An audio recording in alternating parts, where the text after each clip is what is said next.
Jeudi 3 décembre 2020. Mesdames et messieurs, bonjour. Bienvenue dans votre émission d'information, l'actualité en débat. Aujourd'hui, nous sommes avec Elhadj Tchaboré Bouraïma, le directeur de publication du journal Le Messager et le patron du journal Le Mania Libéré, Abbas Issaka. Abbas, bonjour. Bonjour Anita, bonjour à tous les téléspectateurs et téléspectatrices qui nous suivent en ce moment. Elhadj, bonjour à vous. Oui, bonjour Anita, bonjour à tous ceux-là qui nous suivent en ce moment et toutes celles qui nous suivent en ce moment également. Eh bien, nous commençons avec les informations sur le coronavirus. Bientôt, les fêtes de fin d'année. Quand on dit fête, on sait tout ce qui va avec. Tchabouré, comment se comporter pour qu'en janvier, on ne se retrouve pas avec plus de 100 cas de contamination comme on l'entend dans les pays. D'abord, Anita, merci. Je commence par faire un petit constat par rapport à l'évolution de la pandémie. C'est vrai que vous n'avez pas soulevé cela dans le cas. Je pense que lorsque nous constatons depuis un certain temps le nombre de guéris, selon les informations, dépasse un peu légèrement le nombre des contaminés. Hier, lors de la conférence de presse, on l'a souligné également. Le professeur Djibril, il a également souligné cela. Donc cela sous-entend que, si j'ose le croire, il y a une prise de conscience au niveau de la population. Il est que les populations sont en train de se rendre compte effectivement que les campagnes que nous leur adressons ici et les messages que nous leur adressons ici sont en train de prendre conscience par rapport à ces messages et de les mettre en pratique. Donc ceci étant, nous devrions en principe, et là le professeur l'a dit hier, continuer par respecter les mesures barrières. Et si nous continuons par respecter les mesures barrières, moi je pense qu'on peut réduire le nombre de contaminations. Heureusement également, au niveau du gouvernement, il y a des mesures qui seront prises. Là, le professeur également l'a dit hier.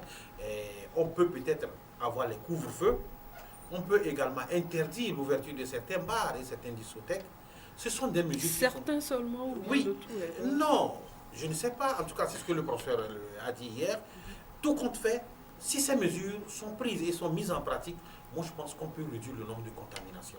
C'est très important. Une chose est de prendre des mesures, l'autre chose est de les respecter. Justement, c'est ce que je dis. Lorsque les autorités annoncent un couvre-feu, ce n'est pas pour faire les yeux doux aux gens.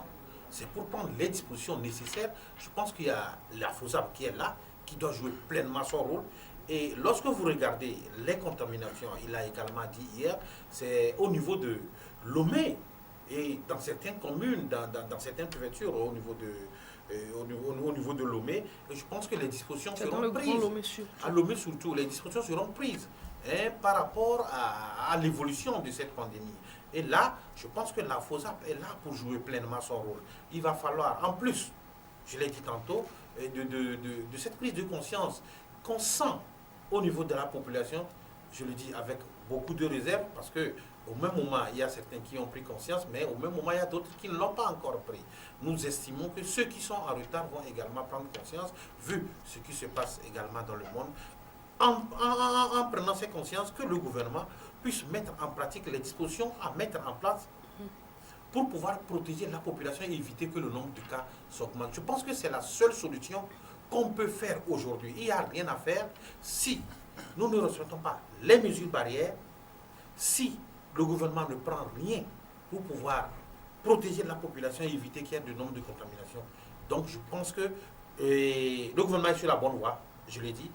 Déjà, le professeur médecin a fait hier des annonces et nous pensons que ces annonces sont les bienvenues pour pouvoir protéger la population et éviter que après décembre ou après le premier qu'on a un grand nombre de contaminés. Eh bien, Abbas, une chose est de prendre des mesures, l'autre chose est de respecter ces mesures-là ou de les faire respecter par la population. Vous savez, quand on dit période de fête, surtout de fête de fin d'année, on sait tout ce qui va avec, l'alcool par-ci, les sorties par-là. Est-ce que dans ces périodes, peut-être que les gens auront l'intention, la bonne volonté de respecter les mesures barrières, mais on prend un verre, deux verres et on déconne? Je ne pense pas que les gens vont respecter les mesures barrières, parce que moi j'ai peur pour ces périodes de fête de fin d'année. Ça craint beaucoup. Parce que quelles que soient les mesures qu'on va prendre, la nuit, les gens sont là, ils boivent parce qu'il y a certains qui restent dans la nuit jusqu'au petit matin en train de boire. Il suffit de prendre un verre, deuxième verre, et troisième verre, c'est fini. Ça vient rapidement. Ça vient Quand rapidement et les gens commencent verre, par danser, s'embrasser dans les bars, tout ça là. Même quand vous arrivez, respect des mesures barrières pendant les jours de fête, ça ne serait pas un peu chose respectée. Vous allez prendre au grand marché ou bien dans les marchés. C'est pendant le temps des empreintes. Les gens vont s'agglutiner au niveau des marchés sans respect des mesures barrières. À partir du 22 À partir décembre, il y aura il y aura même, comment on appelle ça, une agglomération au niveau des marchés, puisque chacun veut faire des empreintes, même si c'est pour fêter à la maison, les marchés seront bondés de monde. Est-ce que là, en ce moment-là, on aura le temps de surveiller, de maîtriser ces populations-là qui vont dans les marchés pour faire les empreintes pour les enfants? Certains vont dire qu'on ne va pas aller fêter dans des bars ou dans des lieux publics. Nous, on veut fêter à la maison. Et à la maison, ils amènent à la maison et même ils invitent des gens, leurs amis dans les maisons.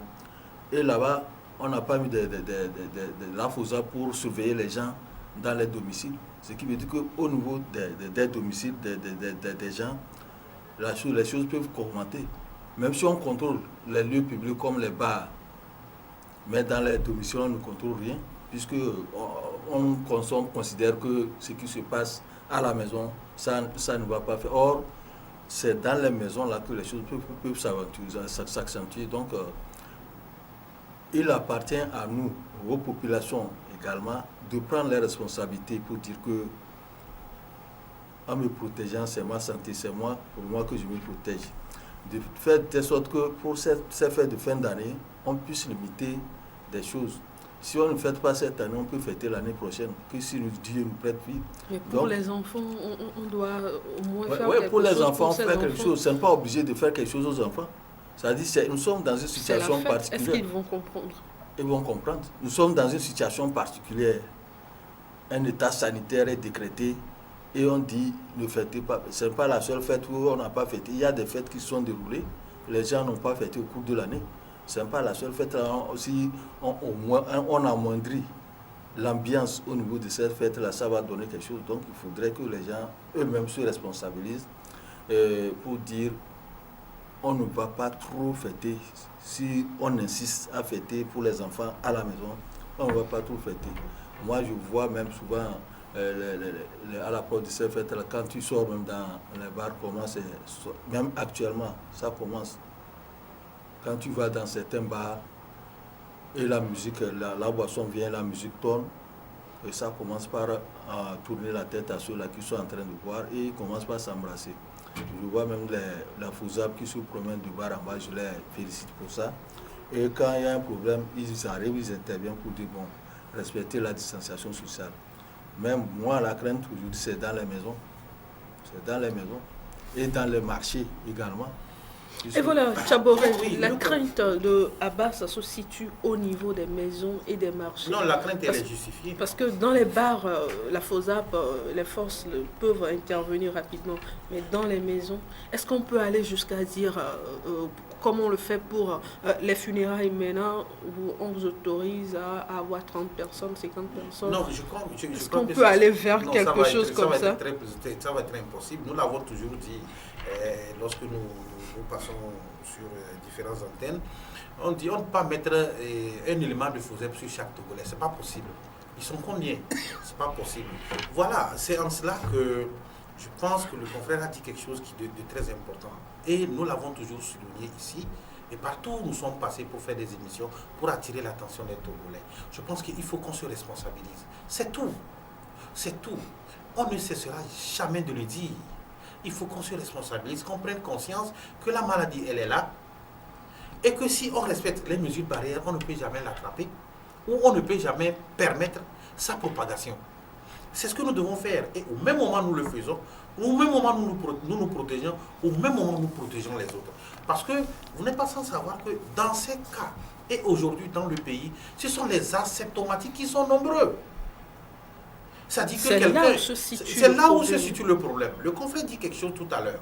vous êtes là aujourd'hui, au moment de ces fêtes, vous vous permettez d'inviter un membre de vos familles, et que la personne quitte, elle vient s'installer chez vous, et elle fait ne serait-ce que 2 ou 3, 4 jours avec vous. Si elle est asymptomatique, on ne sait pas. Si elle a déjà chopé la maladie ailleurs, on ne sait pas.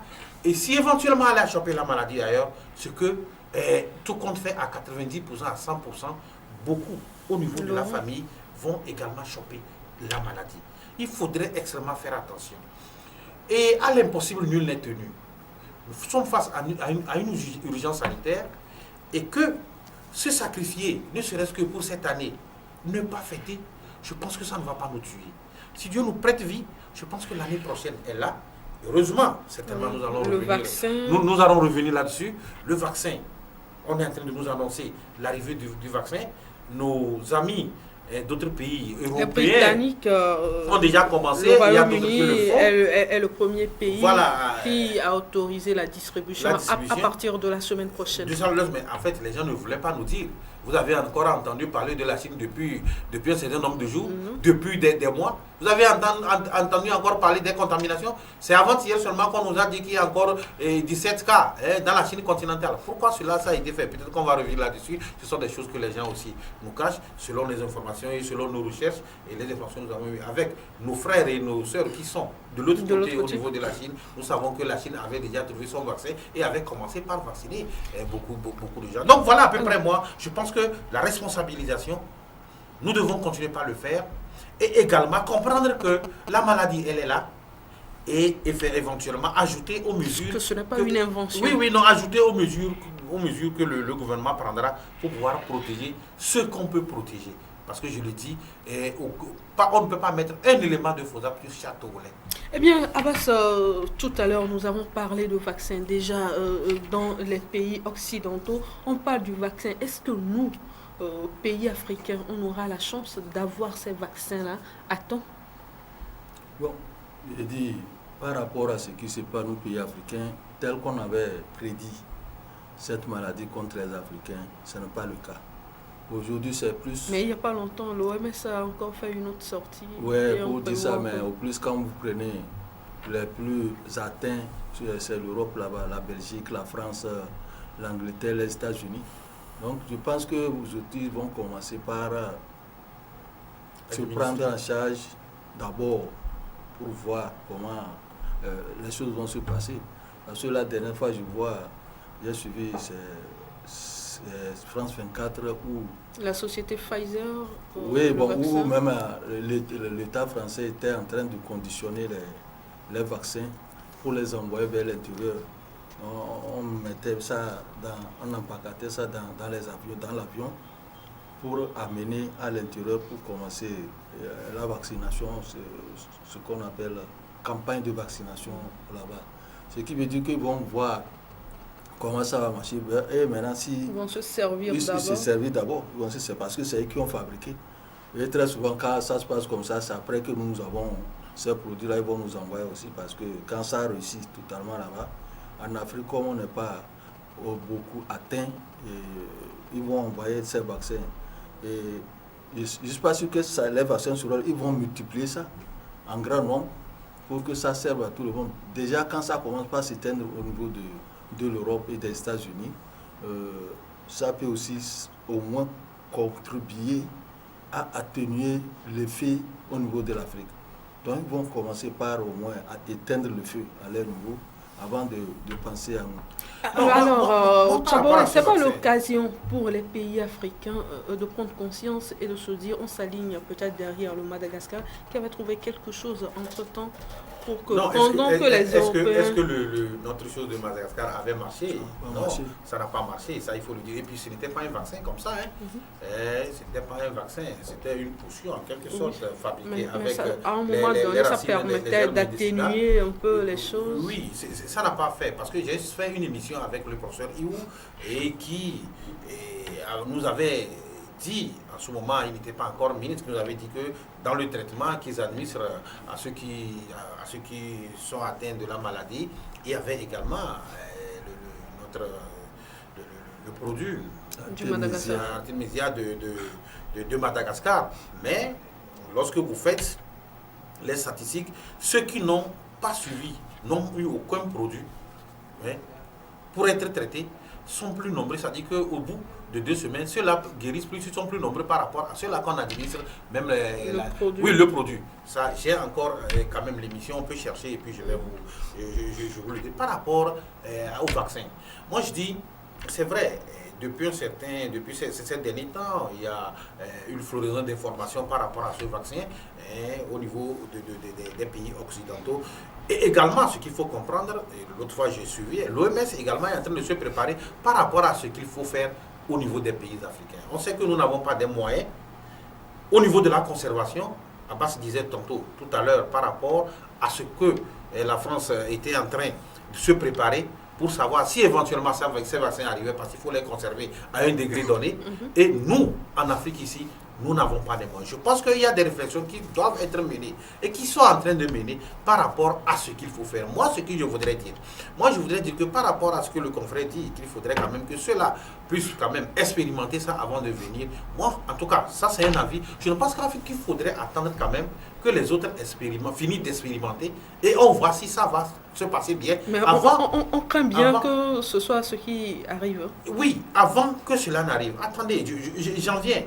Justement, comprenez que nous avons été affolés par un certain nombre d'informations sur ces vaccins. Nos frères qui sont de l'autre côté nous ont envoyé sur les réseaux sociaux, vous avez vu ce qui s'est passé. Et aujourd'hui, on n'a même pas encore fait un sondage, ou bien on n'a même pas encore une idée de voir quelle va être la perception de la population vis-à-vis de ce vaccin. N'oubliez pas qu'il y a certains qui sont prêts aujourd'hui à refuser l'administration, qu'on puisse leur administrer le vaccin. Et en France, il y en a. Ces derniers temps que le taux a augmenté, c'est-à-dire que le nombre de la population, on parle de 60 à 80%, qui estime qu'il faut... On l'a vu avec la dernière campagne de vaccination contre la poliomyélite. Justement. Les gens disaient que non, ce sont des vaccins anti-Covid. Donc, moi, je pense qu'il y a des étapes qu'il faut suivre. Le temps que nos amis puissent expérimenter ça chez eux, pour voir si ça marche, il y a des étapes de sensibilisation qu'il faut suivre. Et selon les informations que moi j'ai, l'OMS est en train de se préparer par rapport à ça. D'abord, par rapport au conditionnement, comme je l'ai dit, nous n'avons pas les moyens. Et par rapport à ce qu'il faut faire, parce que dans ces genres de choses, c'est l'argent qui se joue. Voir comment il faudrait quand même investir pour que l'Afrique puisse avoir ce vaccin. Nous avons une chance en Afrique. Et cette chance, c'est le nombre de contaminations. Nous sommes moins contaminés. Ça, c'est notre chance. Ça voudrait dire que si le vaccin devrait venir, les doses devraient venir, les doses ne devraient pas être comme celles que nous connaissons au niveau des pays occidentaux. Ça, c'est la chance. Et nous pensons que les États africains, à travers avec le vaccin, les différentes organisations sous-régionales, régionales, l'Union africaine et autres, ils doivent se retrouver, penser pour voir qu'est-ce qu'il y a lieu de faire pour que, au même moment que les vaccins sont là, au niveau de nos côtés, au même moment qu'on puisse avoir ça pour quand même limiter le nombre de propagations. Parce qu'aujourd'hui, si ça finit en Europe et que ça est en Afrique, on n'aura rien fait. Voilà pourquoi l'OMS doit... Puisque les Européens viennent et puisque les activités économiques doivent recommencer. Et quand ça se passe comme ça, n'oubliez pas, nous connaissons comment les choses vont se passer. On risque d'être isolés. Nous connaissons. Nous connaissons comment les choses se passent dans les grandes décisions internationales. Et si on constate que l'Afrique est suffisamment contaminée au moment où d'autres ont fait le vaccin et qui sont protégés, ce sera difficile pour l'Afrique de s'en sortir sur le plan économique. Surtout, on va parler de la presse avec la 7e édition des journées portes ouvertes de la presse togolais. La 7e édition était ouverte hier à Dapaon. Heureusement que nous avons parmi nous les membres de cette association qui organise ou bien qui a initié ces journées portes ouvertes à Abbas. L'année dernière, vous étiez là et vous nous avez donné un peu comment les choses se déroulaient de l'autre côté. Cette année, compte tenu de la situation sanitaire, c'est un nombre restreint de représentants du CONAP qui étaient au lancement officiel de cette 7e édition. Après 7 ans, ou bien après 7 éditions, est-ce qu'on peut dire que le but que visait le CONAP en initiant ces journées portes ouvertes, est-ce que ce but est atteint, on peut dire ça, avec cette 7e édition? Oui, je pense que en prenant la décision d'organiser les journées portes ouvertes, l'objectif était de faire connaître la presse aux populations, de faire comprendre aux gens comment la presse fonctionne. Et la première édition a été ici, à Lomé, il y a des éditions à Lomé. Donc à l'arrivée du président du CONAP, M. Tchaniao, Elhad Tchaniao Arimiao, il a promis, parce qu'on a déjà fait des éditions ici, il a promis pour dire que nous allons, il va faire tout. Ses ambitions, c'est de faire tout pour aller à l'intérieur du pays, pour faire connaître la presse aussi à ceux de l'intérieur. Et nous étions à Sokodé en 2018 et 2019, on était à Kara. Et pour cette année 2020, il a dit qu'il faudrait qu'on atteigne Dapaon.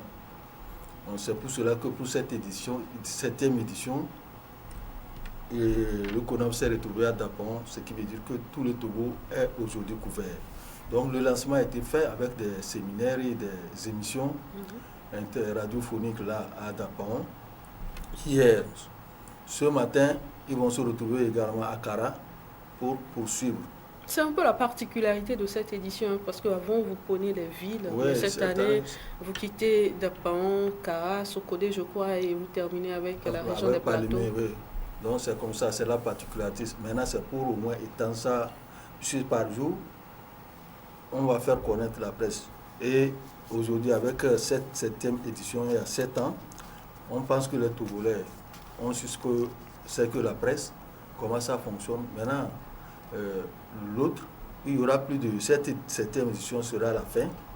On va en parler tout à l'heure avec Tchabouri. Oui, on va ouvrir d'autres avec ça. Ça s'appellera la semaine de la presse. Et cette semaine de la presse-là, ce serait maintenant avec des confrères de la sous-région, on va ouvrir des séminaires avec ça. Alors le président du CONAP, hier dans son discours, il a laissé entendre qu'à partir de l'année prochaine, on ne parlera plus des journées portes ouvertes de la presse, mais on parlera de la semaine de la presse. Pourquoi ce changement de forme? D'abord, Anita, permettez-moi de... Si les journées portes ouvertes étaient une réussite, comme l'a dit tout à l'heure Abbas. Oui, Anita, d'abord, permettez-moi de rendre hommage à tous ces présidents du Conseil national de patrons de presse qui se sont succédés jusqu'à l'actuel président Tchaniao, pour dire que l'ambition ou le rêve que ces présidents avaient eu en instaurant ou en créant d'abord le CONAP et en instaurant cette idée de journée porte ouverte, ce rêve est en train d'être réalisé. Je réponds à peu près à une de tes questions comme ça. Ce rêve est en train d'être réalisé. C'est vrai, c'est un parcours et que dans un parcours, il doit toujours avoir des embûches. Oui, on ne peut pas dire que c'est totalement au complet, mais ce qui est sûr aujourd'hui, avec 7 ans d'existence, 7 ans de ces journées portes ouvertes, je pense que les Togolais ont suffisamment maîtrisé et compris ce que c'est que la presse, comment elle fonctionne et qu'est-ce que c'est que la presse privée écrite, qu'est-ce que les différents compartiments de la presse. Tout a été couvert. Et là, celui qui va être encore plus heureux, je pense que, et ça je le rends hommage, c'est Tchaniao Arimiao. Parce que ça là, ça fait partie, le fait de délocaliser l'organisation de ces journées portes ouvertes, ça fait partie d'un point de sa campagne. Lorsqu'on devait les lire lors de son premier mandat, il avait dit qu'il fera tout possible pour que chaque région, on puisse quand même, dans chaque région, qu'on puisse organiser. Aujourd'hui, je pense que toutes les régions... Alors, vous avez commencé la décentralisation au niveau de la presse. Au niveau de la presse, nous, on avait commencé avant même le gouvernement. Donc, je pense que ça, il faut rendre hommage à Tchaniao Arimiao et rendre hommage à tous ces présidents qui se sont succédés, à ceux-là qui ont initié ces journées portes ouvertes aujourd'hui. Ça, c'est un plus. Et on ne peut pas, ça je l'ai dit, on ne peut pas parler aujourd'hui du développement dans ce pays sans parler de la presse privée. Ça je le dis dans tout son ensemble.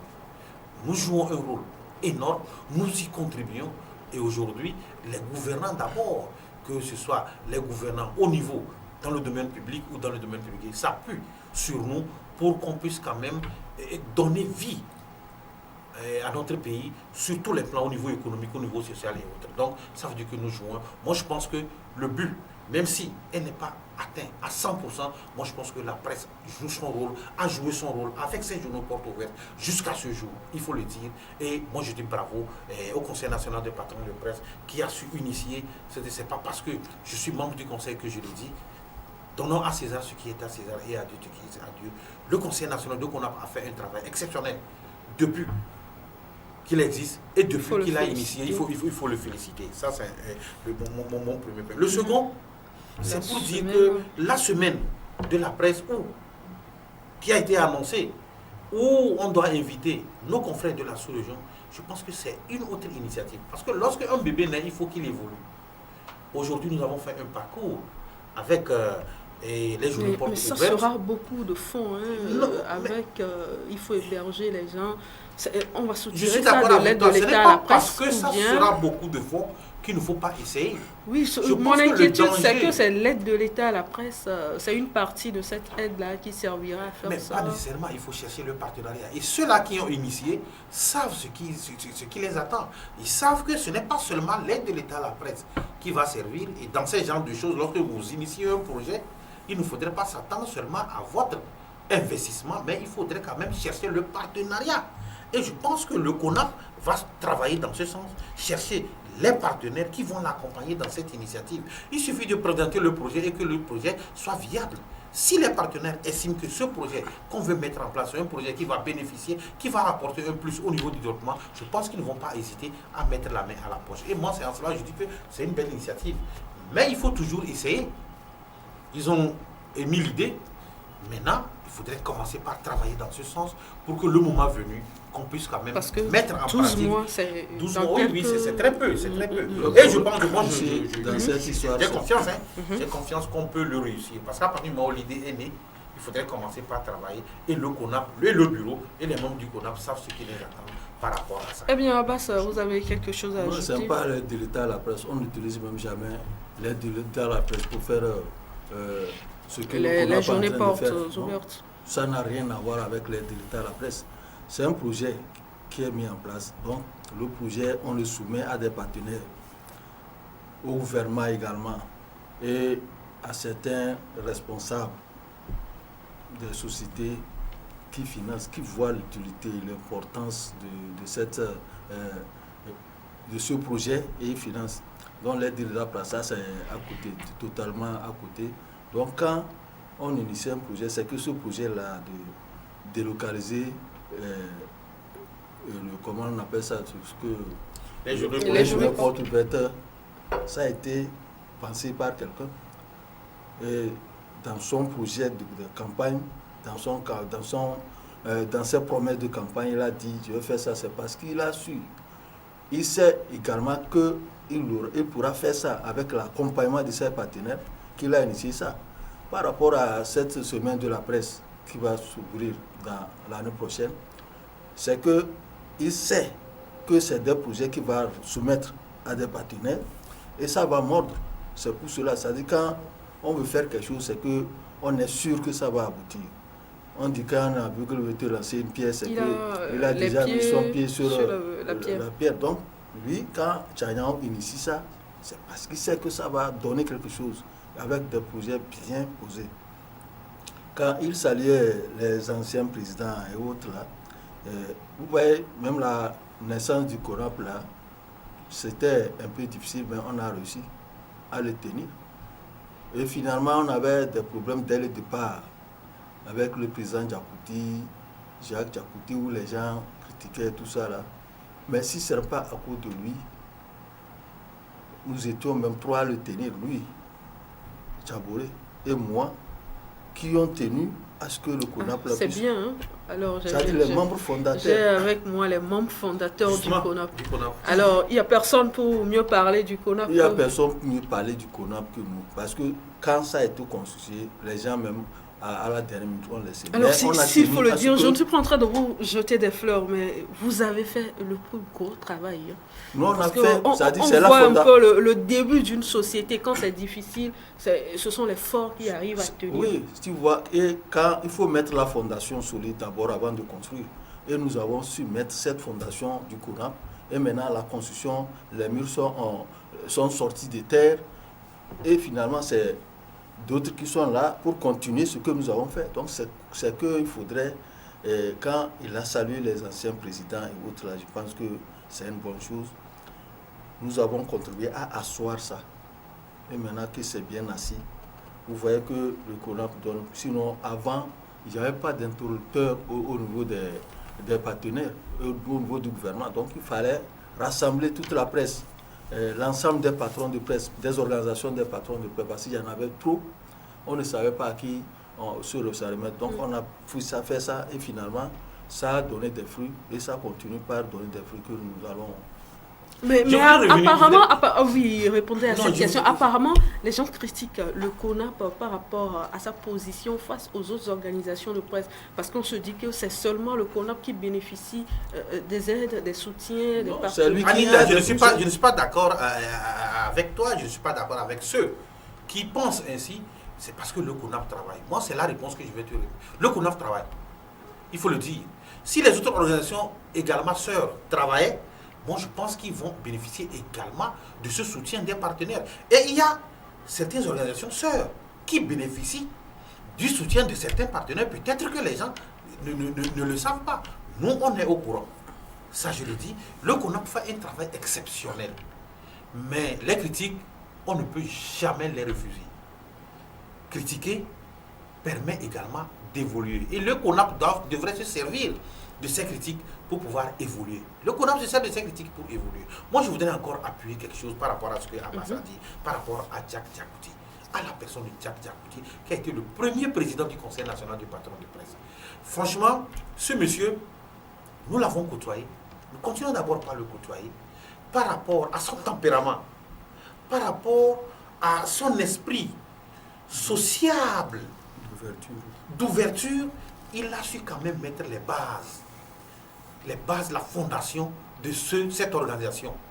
Mais les gens l'ont insulté, vous venez de le dire. Les gens ont insulté le Conseil national des patrons de presse. Ils ont insulté Jack Diakouti. Les gens ont estimé que l'organisation qu'il avait mise en place était une organisation qui est proche du pouvoir. Ce qui était faux. Mais il a tenu. Il a encaissé ses insultes. Il a tenu. Et aujourd'hui, on parle en bien du CONAP aujourd'hui. Après qu'il a laissé la main à quelqu'un d'autre, et l'autre également a laissé la main à Tchaniao. C'est de la même manière, Jean-Paul Abo, il a également subi des pressions, des insultes, mais il a tenu. C'est ça l'homme. Quand vous êtes un homme, on vous donne une responsabilité, il faut faire fi des critiques, mais se servir de ces critiques pour pouvoir avancer. Et franchement, moi je continue par rendre hommage à ces présidents, à ces anciens présidents, et actuellement à celui-là qui fait son second mandat, qu'ils ont tenu et qui tiennent comme ça. Et que la génération qui va arriver continue, suive le même exemple et continue. Aujourd'hui, je vais vous dire, le CONAP est la plus grande organisation de presse qui regroupe plus de 80 patrons de presse de différentes obédiences politiques. Chacun a sa ligne éditoriale. On l'a vu avec l'élection. Justement. Donc il y a plusieurs qui sont dans le Conseil national de patrons de presse, mais chacun a sa ligne éditoriale. C'est ce qui est intéressant et c'est ce qu'on devrait faire. C'est vrai, certaines critiques, je l'ai dit, mais je pense que ces critiques continueront par nourrir quand même l'évolution et nourrir l'évolution du Conseil des patrons de presse à travers le bureau qui doivent se servir de ces critiques pour évoluer.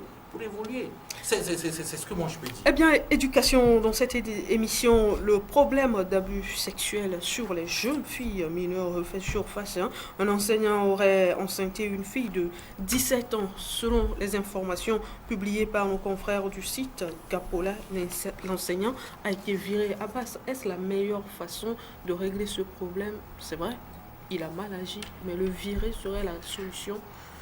Est-ce que parce qu'on l'a viré, d'autres ne seront plus tentés à le faire Bon, le virer, il y a deux raisons. Parce que tel que ça se passe, c'est que c'est un abus sexuel imposé sur une mineure.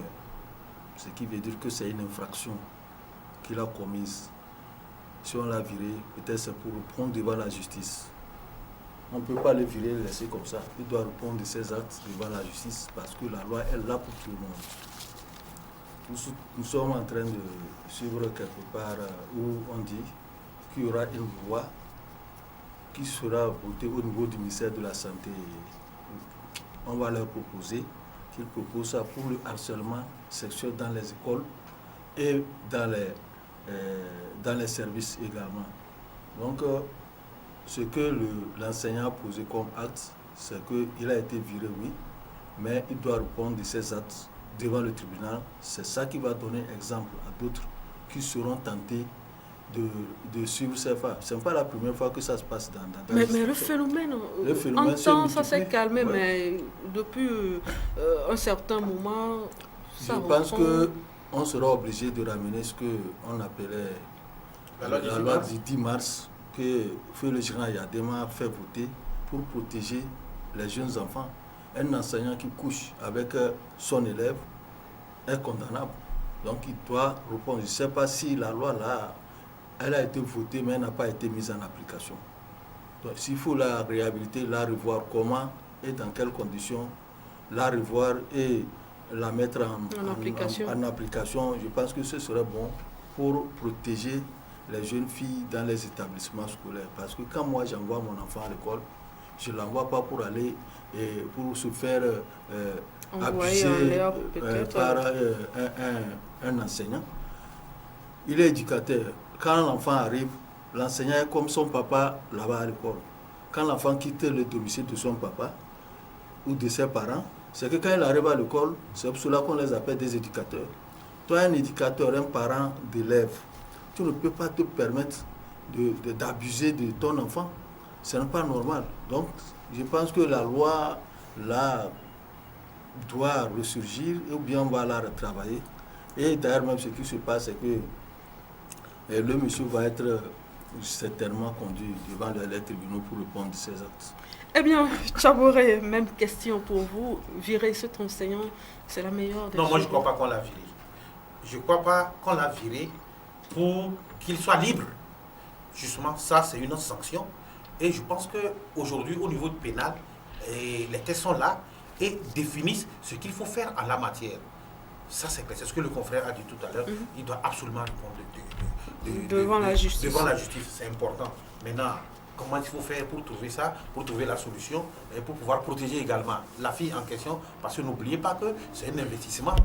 Quand on le fait, c'est un investissement et il faudrait débloquer les sous pour pouvoir entretenir la fille jusqu'au jour où elle va donner naissance. Elle va donner naissance. Je pense que c'est très grave. Condamné, qui prendra en charge tous ces frais? Justement, c'est la question qui reste posée. Et je pense que les tests également prévoient beaucoup de choses dans ce sens. Ce qu'il va falloir faire, je pense qu'il faut commencer déjà par réfléchir et protéger les populations, les élèves, je parle des élèves du sexe féminin, et protéger également les professeurs. N'oubliez pas qu'au même moment, nous sommes en train de parler d'élèves. Il y a également, protéger les professeurs. Il y a certains élèves du sexe féminin qui harcèlent également les professeurs.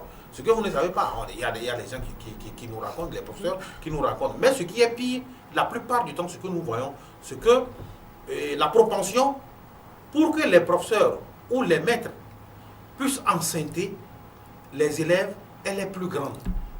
Et c'est en cela que nous interpellons le gouvernement à mettre en place déjà des dispositions. Pourquoi pas revenir sur la loi du 10 mars? Je pense que la loi du 10 mars, elle n'est pas encore abrogée. Elle est toujours en vigueur. Revenir et réactiver la loi du 10 mars. C'est très important. D'ailleurs, la semaine prochaine, moi, je pense faire un dossier dans ce sens et interpeller d'ailleurs le gouvernement. Quand vous promettez des dossiers comme ça, je sens que c'est du lot qui arrive. Non, c'est clair, c'est de l'eau qui arrive et si Dieu le veut, je dis, on va en discuter par rapport à ce dossier. Il faudrait que le gouvernement... Parce que depuis un certain temps, le phénomène, il devient trop. Il devient de trop. Et ça pénalise les parents, ça pénalise les élèves et ça pénalise également l'État togolais. Le professeur et sa famille. Justement, également. Ça pénalise l'État togolais parce que il a peut-être une femme et des enfants. C'est un devenir qui est anéanti comme ça. Voilà ce que je voudrais dire par rapport. Voilà, on enchaîne avec la une des journaux. Je crois que c'est avec ça que nous allons clôturer cette émission. Nous commençons avec la une du Mania Libéré paru hier. Université de Lomé, revendication salariale des enseignants, la mise au point des autorités universitaires, ce que gagnent exactement les enseignants des universités publiques. Abbas, ils gagnent quoi exactement? On veut savoir, informez-nous. Si vous voulez savoir. On a vu les communiqués, les images circuler, mais... Ouais, il faut lire le journal, vous allez voir. Bien sûr, mais faites-nous un résumé. Après, je rappelle aux téléspectateurs que le journal est dans les kiosques en version papier. Maintenant, c'est à 250 francs seulement. Oui, c'est toujours 250 francs, on n'a pas augmenté. Donc, le problème, quand nous avons évoqué ça, ça fait suite à la sortie dernière des enseignants de l'université qui réclamaient une certaine somme que le président de l'université aurait bloqué pour les satisfaire. Donc, quand ça s'est passé, on dit ça ne peut pas être comme ça. Donc, il y a une rencontre entre le président de l'université et le ministre des enseignements supérieurs avec les enseignants pour leur rappeler, pour leur faire la mise au point, pour dire que depuis quelque temps, le salaire des enseignants de l'université a connu une hausse vertigineuse. Et on a fait intervenir même le comptable de l'université qui a présenté la situation des enseignants. Et depuis 2011, ce que gagnent les enseignants de l'université, ça a augmenté de plus de 250%. Avant, les enseignants qui avaient 400 000 francs, aujourd'hui, quand vous les prenez, ils gagnent 1 million et quelques. Ça fait qu'entre-temps, on ne les a plus entendus gesticuler parce que c'est suite à des revendications que le CEST avait émis par rapport à l'augmentation des salaires. Et depuis 2011, avril 2011, les salaires ont changé au niveau des enseignants de l'université. Aucun enseignant de l'université ne prend plus en dessous de 1 million de francs CFA, plus les indemnités et autres. Les primes et autres, là, ça monte. Il y a même des gens qui gagnent à 2 millions de francs CFA. Et cette situation leur a été présentée et on a fait sortir. Parce que le ministre a dit, c'est vous qui nous obligez maintenant à mettre sur la place publique ce que vous gagnez. C'est ce que le ministre a déclaré. Parce que quand on a vu les chiffres et autres, oui, on s'est dit, on n'a pas publié pour les autres, mais on publie pour... Oui, parce que c'est la manière dont ils avaient agi qui a mené les autorités universitaires à rendre public ce que gagnent les enseignants. Il ne fallait pas faire encore tapage comme ce que font les enseignants du primaire et du secondaire. Et quand on a fait ça, aucun d'eux n'a parlé. Donc on n'a pas dit que tel monsieur lui gagne. On a dit voilà par grade là. Voilà ce que le maître de conférence gagne. Voilà ce qu'un enseignant titulaire gagne. Voilà ce que tel gagne. Donc ils ont mis ça comme ça, on n'a pas donné le nom de quelqu'un. Donc chacun n'a qu'à se retrouver dans ce qu'il gagne. Selon votre grade. Donc ça fait que depuis là, vous avez encore entendu les gens gesticuler, personne n'a pu parler. Il n'y a même pas eu de réaction. Non, pourquoi il va y avoir de réaction? Parce qu'à partir du moment où c'est la réalité, ce sont des faits qui sont réels. Je pense que le ministre Pokorko n'a pas menti. Il a dit exactement ce qui s'est passé depuis 2011 jusqu'à ce jour. Et les enseignants qui réclamaient se sont retrouvés dedans. Et ça, ils en sont conscients. J'ai vu certains qui disaient non, c'était pas bien de le faire. Non, je pense que au grand mot, les grands remèdes.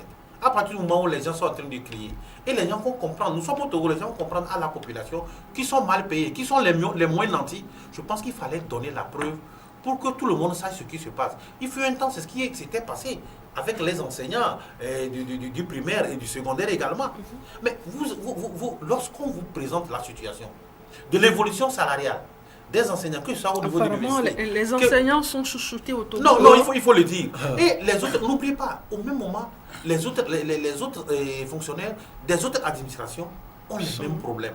Et les gens, ils graissent les dents aujourd'hui lorsqu'ils voient qu'au niveau des enseignants, il y a quand même quelque chose qui a été fait. Et c'est en cela, le Togo. Les gens, franchement, il ne faudrait pas... Les gens ont tendance à comparer un certain nombre de choses. C'est vrai, nous comparons parce que nous voulons évoluer. Mais notre pays, nous roulons sur quelle richesse? Il faudrait voir également ça.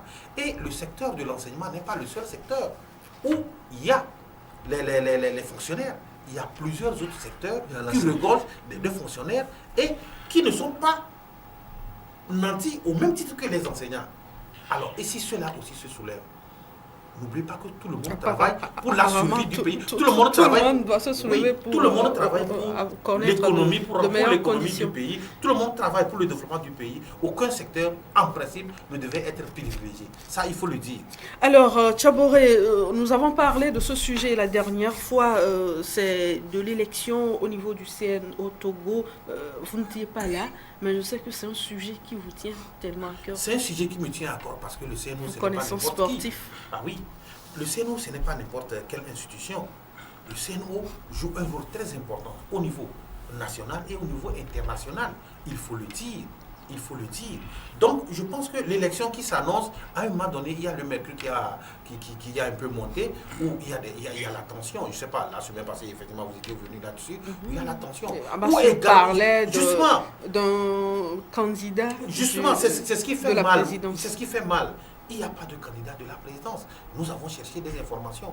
Les gens ne peuvent pas se servir du nom du chef de l'État ou du nom de certains officiers ou du nom de certaines autorités pour pouvoir influencer l'élection. Ce n'est pas bien. Il y a un candidat qui est dans cette logique et ce n'est pas normal. Nous avons évolué.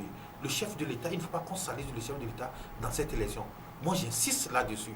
Que les gens puissent présenter leur projet de société aux différents électeurs qui sont appelés à le voter. Si ça séduit les électeurs, les gens vont les voter. Il ne sert à rien d'aller mettre pression en disant que si vous ne faites pas ci, vous serez viré dans votre administration.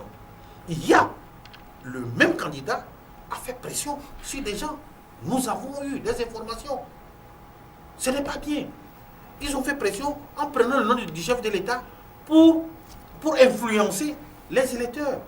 Alors là, il n'y a plus d'élection. Heureusement que le ministre Bessie a réagi par rapport à cette situation. Il y a un communiqué qui est passé la semaine passée où il a attiré l'attention des candidats de ne pas se lancer dans cette campagne qui n'apporte absolument rien. Et je pense que les électeurs seuls peuvent quand même voir qui est mieux placé pour pouvoir prendre la tête du CNO. C'est un enjeu, je l'ai dit tantôt, dans le pays, au niveau international. Et c'est une institution qui est crédible. On ne peut pas se permettre de mettre n'importe qui à la tête de cette institution. Bayer en train de partir, il a fait un travail noble, il faut le féliciter également. Mais il faudrait qu'on trouve quelqu'un qui va continuer ce travail. Il ne faudrait pas qu'on cherche des menteurs pour mettre à la place du CNO. Il ne faudrait pas qu'on cherche des imposteurs, des gens qui vont venir se servir du CNO pour pouvoir faire leur business. Ce n'est pas normal. Déjà, quand les gens commencent par appeler le nom du chef de l'État dans cette histoire d'élection, c'est pour dire quoi? Ça a été toujours fait ainsi lorsqu'il y a des élections dans les fédérations. Les gens mettent la pression, ils mettent alors que le gars, lui, il est là dans son coin. Il faudrait que les électeurs, eux aussi, prennent conscience. Justement, le gars, il est là dans son coin. Il est en train de penser comment faire pour protéger les populations au niveau de Covid et puis vous appelez son nom dans une histoire d'élection. Ce n'est pas possible. Il faudrait que ces électeurs prennent conscience eux-mêmes. En fait, parce que ce n'est pas à cause d'un véhicule, comme vous l'avez dit ici la dernière fois. On a fait des promesses de véhicules, de l'argent comme ça. Parce que quand vous voyez quelqu'un faire comme ça, c'est qu'il est incompétent. Il ne peut pas. Il sait qu'il n'a pas confiance. Ça, c'est la corruption et puis c'est puni par. Oui, corruption et incompétence, il faut le dire. Abbas l'a dit. La personne est incompétente. Il sait que sans l'appui de quelqu'un, lui ne peut pas. Donc il faudrait aller tromper les gens pour dire que c'est le chef de l'État qui m'envoie. Quel chef de l'État? Le chef de l'État, il s'est dit même chargé de mission à la présidence et donc il est le candidat de la présidence. C'est grave. Ça, c'est grave ce qu'il dit. Et si ça continue, on attend. Il y avait eu un candidat de Saint-Esprit. Il ne peut plus appeler le Saint-Esprit. Donc lui, il appelle le candidat du chef de l'État. Là, il a tapé à côté parce que ça ne se passe pas ainsi. Présentez-vous. La dernière fois, j'ai trop parlé même de lui pour dire qu'il n'a qu'à présenter comme les autres son projet de société. La corruption, là, on ne peut pas continuer dans ce genre de choses. Il faut élire quelqu'un, on place quelqu'un celui qui est bien là, the right man at the right place. Et ça va bien se passer. Au lieu de dire que j'attends, j'avais donné l'exemple la dernière fois des présidents des clubs qui arrivent et puis repartent avec des transports en commun et repartent avec leur propre voiture. Donc, merci à vous, Abbas, d'avoir participé à cette émission Tchaboré. Merci à vous. Également, chers téléspectateurs, merci à vous de nous avoir suivis. Rendez-vous mardi prochain. Au revoir.